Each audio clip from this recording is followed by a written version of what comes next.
Hello, everyone. Welcome into the Armory. I am your host, John Sheps. I am at Coach Sheps on the Twitter. I am a member of the CFB Nation Podcast Network. And this evening, I am talking to Jabari Moore, West Point football, number 4, senior defensive back. Jabari, how we doing? Doing good, doing good. Excellent. It's nice to have you. I want you to know I have a good friend. His name is Shane Hallam. He works for draftcountdown.com. And when I got the opportunity to cover Army football this season, I reached out to him. I picked his brain because he's watching kids from high school, all the way. So, like, I'm talking 11th, 12th grade. He's kind of a big draft analyst. And I said, who are some guys I need to know? Who are some seniors I need to know? And yours was the first name he mentioned. So I want you to know I've been looking forward to this interview, and I hope, this is a good opportunity to get your word out there. So, Jabari, you played football at Hoover, Alabama growing up. So why don't you talk a little bit about high school football in Hoover and maybe some youth football?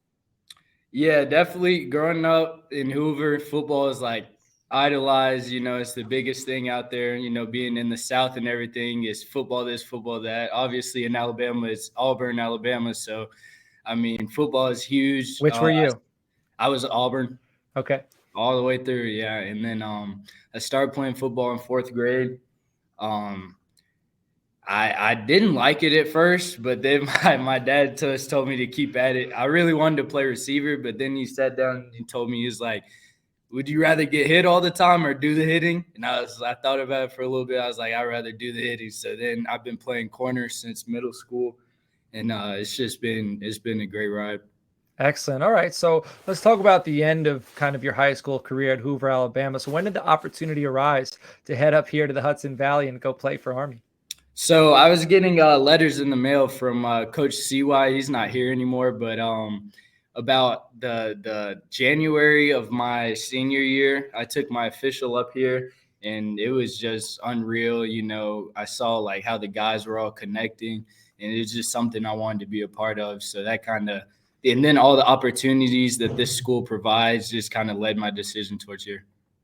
What do you think of the campus? I mean, you've been here, so it's not your first day. You've been here for a while now. So how different is it from Hoover, Alabama, up here in the Hudson Valley? It's definitely much more colder. Yeah, much more colder. All right. Yeah, but the campus is beautiful. It's a lot of history behind it. It's just interesting to just see everything. You know. Excellent, excellent. All right. So, what was it like transitioning from being a high school athlete to being a D1 athlete, but not just any D1 athlete? You're moving to Army, right? So now you're in intense training day one. So, what was that like for you? At Hoover, it was an intense program with Coach Niblett and everything. So it made the transition a little bit more easier. But getting up here and just being on my own for the first time, is a cool experience. It's kind of hard to adapt, my freshman year, but I kind of just learned as I went on, and then the help with the older guys that were there when I was a freshman just really helped the whole process.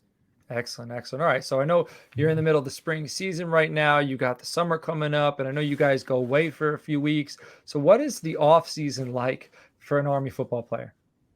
Off season. So after spring ball, we have 2 more weeks of school, and then we head into cadet led field training. And that's just about a week and a half in the field. Doing just the military aspect of things. And then we transition over here in the summer workouts where we just condition and lift and really get in shape for the season. Excellent. Is there anything you think you've learned, like not just on the football field, but what is something you learned while being at Army that you don't think you could have got from any other program in the country? Just the attention to the minute details.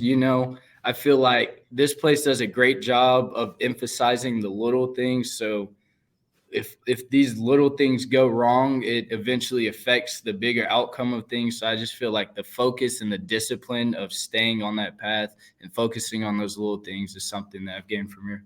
Excellent. Awesome. All right. So let's talk about your career thus far at West Point. So over the last 4 years, you played in 38 games. You got some strong numbers. You had 124 tackles, 3.5 tackles for loss, 6 interceptions, a touchdown, 14 passes defended. All right. So what would you say up to this point is your greatest accomplishment or memory while playing football at Army? Greatest memory. I feel like just walking on the field the first time, my freshman year, I played a little bit in the Rice game on special teams, but the Michigan game, one of our corners got a targeting call, and that was my first time stepping on the field at corner. And then the Michigan, the big house, I guess, all of the fans going wild, and I just step in and take it all in. I'm like, wow, like this is college football. So that was pretty cool experience. Was Nico Collins out there? Yeah. Yeah. All right. So, I mean, some big dogs you were playing up against there in Michigan. Yeah. That's awesome. So, I was going to ask, what has been your favorite stadium to play in since you've been at Army? Would you say it's a big house, or is there another stadium? Definitely the big house. Like I couldn't even hear my thoughts. It was a cool experience. Yeah, it's like 120, 130,000. Like yeah, ridiculous. All right. Well, now let's talk about players. Who was the toughest player you've had to face so far during your Army career? Toughest player I had to face.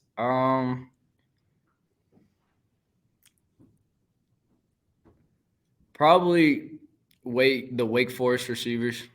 Okay. All right. I know they got A.T. Perry, who's going out this year. A.T. Perry, yeah. He's a big fella. All right, excellent. All right, so let's talk about 2023. What are your personal goals heading into this season? Personal goals, just watching the film that I've had on the past 3 years and just identifying the things that I haven't been so great on and trying to improve those over this offseason, make a big improvement on those, and then take the things that I did good and just mold them into try to perfect those as well, and just trying to sharpen my game in all aspects. Excellent. Now, how about your team goals? What are you looking forward to doing as a team this year? As a team, all those games that we have scheduled, I want to win those, of course. Yeah. But I don't want us. Last year we fell short from that first half of the season, kind of beating ourselves. So just focusing on doing our 111th on the field, everybody doing their job, and just being able to see how much that helps us and how much, because we're talented enough, we're strong enough as a team to win every game on that schedule. But I feel like last year we let ourselves beat ourselves too many times, and I just want to see an improvement of that this year. Yeah, I spoke with Bo, and he mentioned kind of a similar thing. He thinks the only people that can stop you is you guys. So that's good to hear. So now I know pass rush is like a secondary's best friend, right? You want the quarterback to just kind of lob up some Hail Marys, just no look passes. So Andre Carter, he's moving on. How is the pass rush looking so far this offseason? I feel like Andre was definitely a big help for DBs, but I feel this year we have Clev Lubin stepping up. We have guys like Jackson Powell, Chance Keith, Jimmy Charlo stepping in those pass rush positions, and I feel like they can get back there. I know they're going to make a great effect on the quarterback too. Yeah, I interviewed Coach Thatcher as well, and I didn't want to say too much. I'm a defensive guy myself. I coached defensive back for a while. I played defensive back, and you guys during 11-on-11 periods, I'm seeing a lot of defensive domination. So I'm excited to watch I'm excited to watch the defensive side of the ball this year. All right. So besides Army Navy, I know you said you're kind of looking forward to every single matchup this year. Your goal is to win every single matchup, but is there one particular matchup you have circled on the calendar? Definitely Air Force, the other service academy. That's always a big game. And then other than that, probably LSU. That's going to be a big test for us. So just excited. Got to take every game one at a time. But those games on our schedule are definitely. It's no question that those are big games for us. Excellent. I'm looking forward to that one as well. All right. So the last question, we like to keep it light here. All right. So I'm going to ask you. I ask everybody this. Who's your favorite superhero and why? Favorite superhero? Yeah. I have to go with probably Batman. All right. Okay. So you're a DC guy. Yeah, probably because, he has no superpowers. He's not like the Flash or Superman or Iron Man with all the gadgets or stuff. Well, I mean, he has this stuff, but he doesn't fly around and stuff like that. He just hand-to-hand combat and stuff like that. Right. He's not over the top. He just gets his job done. He acts like he's been there before. Exactly. Yeah. Iron Man's too flashy. I appreciate that, man. Thank you so much for your time. If you haven't eaten your tacos yet this evening, I hope you enjoy them. And everybody else, make sure you subscribe to the CFB Nation and catch you all later on next week. All right. Thank you. Take care. Thank you. It was a pleasure. Appreciate it.